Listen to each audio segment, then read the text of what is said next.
Hi everyone, my name is Shagun and welcome to my channel. In this video, I'm going to share some essentials that you actually need to start your watercolor journey.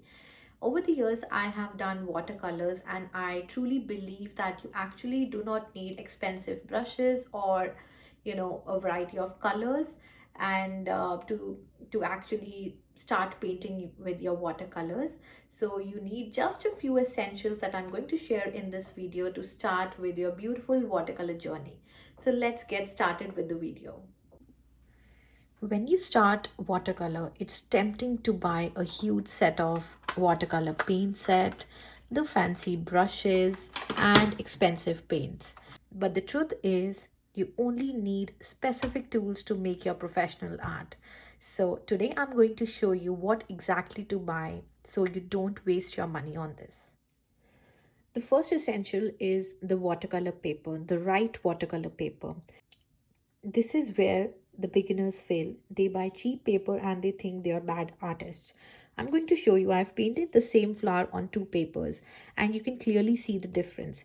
This is a cheap on regular paper which is going to crumble a lot while you paint, and this one is a 300 GSM watercolor paper which is actually meant for water.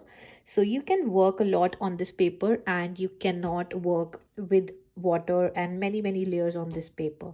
So it's really good to practice on a 300 GSM watercolor paper. My recommendations will be the affordable ones. So this I got from Amazon. It's from the brand Ohuhu. And this is a watercolor pad. It is a 300 GSM. This is what you actually need to look in a watercolor paper. It's a 300 GSM paper, which we actually need. And then it is cold pressed.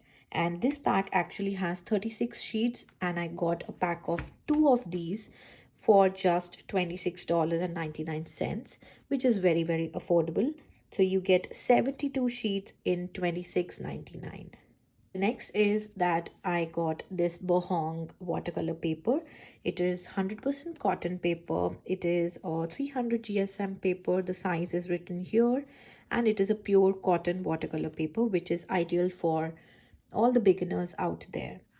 So I'm going to show you the texture of this paper, and look at the texture of this beautiful paper. You can easily see the difference on how this paper looks and how this one looks. So you have a wide variety of grains to select from. You can always choose a medium if you are a beginner. This one is a fine grain, and I'm going to show you a painting that I did on this particular one. So this one is a fine grain and this one is rough grain. I have done a painting on this one. So as you can see, if your paper is good, then your paintings are going to look more aesthetic, more expensive. And if you're actually painting for a commission art or some special occasion, I would highly recommend using at least 300 GSM watercolor paper and 100% cotton paper. What it will do is it will absorb a lot of water so that you can actually make layers on your paper. So this is why 100% cotton is advisable. The second essential for this watercolor kit is the paints, of course, the watercolor paints. You do not need 50 shades of watercolors to start your watercolor journey. You only need few colors which can help you to make even more colors by mixing them with one another. For example, in this palette, I have 12 shades of watercolors, and you are specifically looking for a shade which is orange. So I clearly do not have an orange in this particular one. So what I'm going to do is I'm going to mix few colors from this and make my own orange. So I'm going to use red, and I am going to mix it with yellow, any yellow that you have, and it will give you a beautiful orangey shade that you can actually. And as you can see, if you mix these two colors, red and yellow, you get your perfect shade of orange. And similarly, if you are looking to, maybe you do not have a purple shade in your palette, you can use the same red and mix it with a little bit of blue, and it is going to give you a purple shade.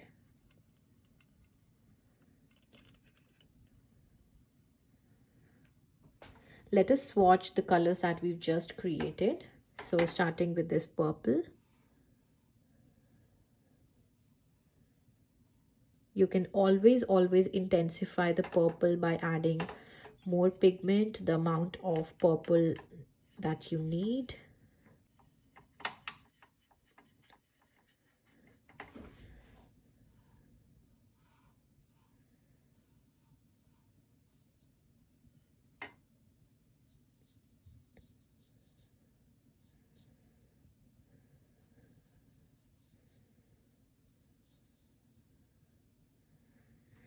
So you can intensify the purple by using more of pigment, and you can make them lighter by using less of pigment and more of water. Let's watch this orange now.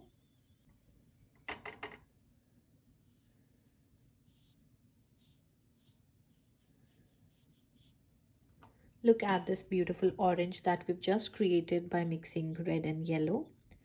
So you can clearly see that you do not actually need a big set of paints to actually create, get a variety of colors.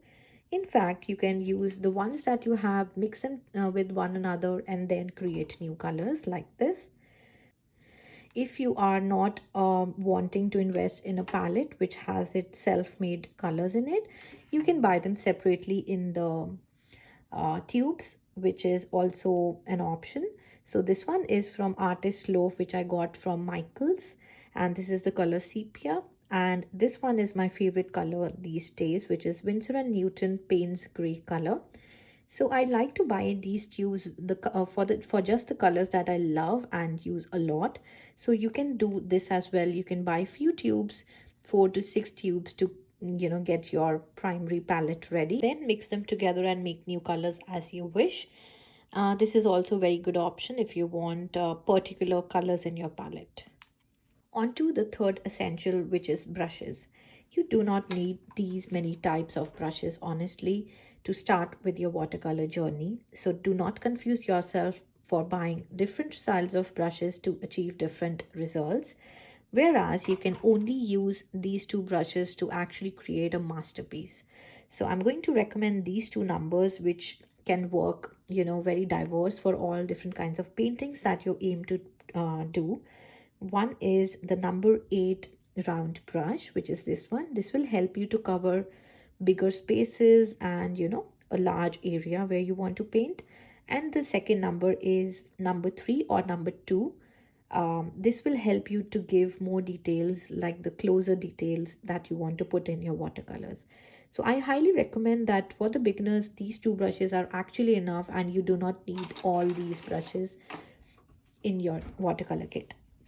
So I'm going to show you an artwork which I created using just these two brushes, and the result is beautiful. So this watercolor flower I just created using these two brushes.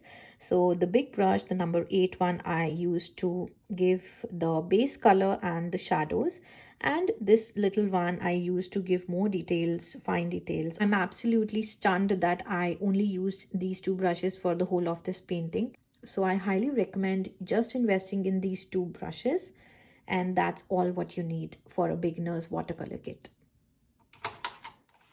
The next essential is the color mixing palette. So I would highly recommend not investing in ceramic palettes because they are prone to breakage, and the second thing, they are very expensive to buy as well. Instead, whatever palette you are having already, you see these compartments. These are actually for mixing the colors. You have space here and here as well.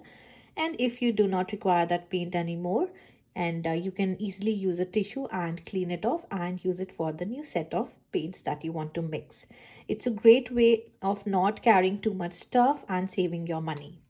So we are on the last essential that you need for your beginner's watercolor kit, for which the first essential and free essential is water. You do not need to buy any special jar or container for the water to, for watercolors.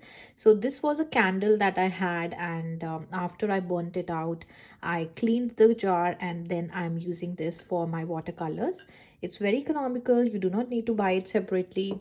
Even if you have, old cups in your kitchen, you can easily, just wash them and use them for watercolors. But make sure that you do not use it afterwards also for drinking. So just use your old bowls and old cups that you no longer use. You can use them for watercolors. And lastly, but which is very essential, is a paper towel. You can either use a cloth as well, an old scraped cloth from any t-shirt. Highly recommend using a paper towel because it absorbs water very nicely, and you just need to dab your brush on it and it will soak all your water, as you can see just now. So this is really good. And plus, the second advantage is you can use it multiple times. As you can see plenty of colors on this particular paper towel. The good thing is that you can use it for multiple drawings, multiple paintings, because once it is dry, you can use them again for dabbing the color or dabbing the water, which is great. The last essential, which is not typically an essential but you might need it for your watercolor paintings, is a good washi tape or a good masking tape. This one is a very affordable one, which you can even get it from Amazon, and it's very easy to tear. You do not need a scissors to tear it off, and it stays on the paper for a very good amount of time. It is, of course, it doesn't, in most cases, it doesn't let the water bleed. So, which is really good. I have been using this one, and I'm going to show you what is the context. So if you create watercolor paintings with, filled background, so this tape comes in handy. You can use the masking tape, just put it on the edges, and then you are free to paint the background and still get very clean edge on the paintings. So this is a very good essential that I would highly recommend you to get. So just to recap with you for all the essentials, firstly, you need a watercolor paper, 100% cotton, 300 GSM paper, even if you are practicing the watercolors. Use this paper. Then you have a free essential, which is a paper towel that you will find it in your kitchen. Then 2 brushes will work excellent for you all, which is a number 8 and a number 3 brush. A small set of watercolors, because you do not need the whole set to make your creativity work. Then a good masking tape, and then finally, you do not need an expensive fancy ceramic cup. An old jar for water works good. And now that you have your kit, you also want to know what actually not to do with the watercolors, even if you have a very good kit. So please make sure that you subscribe to my channel, because in my next video, I'm going to cover the top 5 mistakes that beginners make. So please follow along. Please subscribe to my channel so that you get notified for my future videos as well. And thank you so much for watching this video. I hope this was helpful to you. If it was, then please do not forget to like, share and subscribe to this video and my channel. That means a lot to me, and I will see you guys in my next video. Till then, take care. Bye bye.